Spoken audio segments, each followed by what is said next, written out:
All right, let's talk Fullmetal Alchemist. We're going to dig into something that's hiding right under our noses, a whole other power system that, honestly, changes everything. You know the line. Every single fan knows it by heart. This is equivalent exchange. And the show drills it into our heads that this isn't magic, right? It's presented as a hard science, as solid and unbreakable as the law of gravity. And in the nation of Amistris, this isn't just some nice idea. It's everything. It's the foundation of their science, their military power, their entire worldview is built on it. A cold, hard rule that seems to run the show. But here's the kicker. What if that whole system was a lie? What if the energy everyone thought they were using was a total fabrication? And what if the one thing that could take down a literal god came from somewhere else entirely? Okay, so to get to the bottom of this, let's start with what we think we know. Let's do a quick recap of the official rules of alchemy as they're understood in Emeristus. You see, a mystery in alchemy feels so scientific because it's got this super clear three-step process. First, you comprehend it. You got to know what it is you're working with. Then you deconstruct it, break it all down. And finally, you reconstruct it, build it back up into something new. Simple, logical, and incredibly powerful. So where does all the juice for this come from?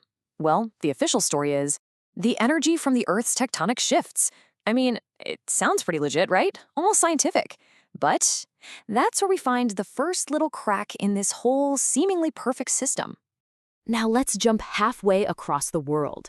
Over in the distant land of Xing, a totally different art form was developing, based on a completely different philosophy with a completely different endgame. They call it alchemy, or renjitansu, and you can see the difference right away. Amstrian alchemy, that's all about combat, building walls, military stuff. But alchemistry, its main gig is medicine, healing. They call it the purification arts for a reason. And the backstory here is wild. For centuries, the royals in Xing were obsessed with living forever. So much so they were literally poisoning themselves with mercury to try and do it. Then, this guy shows up they call the philosopher of the West. Yep, it's our boy Van Honenheim. He takes their ancient healing ideas, mixes them with what he knows, and turns this deadly obsession into a genuine, life-saving practice. And this really gets to the core of it. Amystrian alchemy is all about chasing the philosopher's stone, right? A tool for more power, for bypassing the rules. Alchemy, though, is chasing the elixir of life. Not for raw power, but for perfection, for pure, unadulterated life. Okay, so let's talk about the source code. How are these two arts actually powered? Because this is where the huge lie at the center of Amistris starts to completely fall apart. Think of it like two competing power grids. Amistris says it's drawing on this huge mechanical force, tectonic energy. Alchemy, on the other hand, taps into something they call the dragon's pulse. It's more like a natural energy flow, like qi, running through the planet like blood in your veins. One is basically geology, the other is biology. And this is the bombshell. That whole tectonic energy thing, a total lie, a cover-up.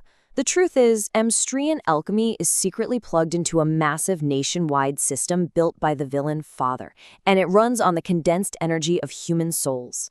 Alchemistry, though, it's tapped into the actual natural life energy of the planet. So you have one system powered by stolen life and another powered by life itself. So what does this actually mean in a fight? How does this difference in philosophy and power source actually change things on the ground?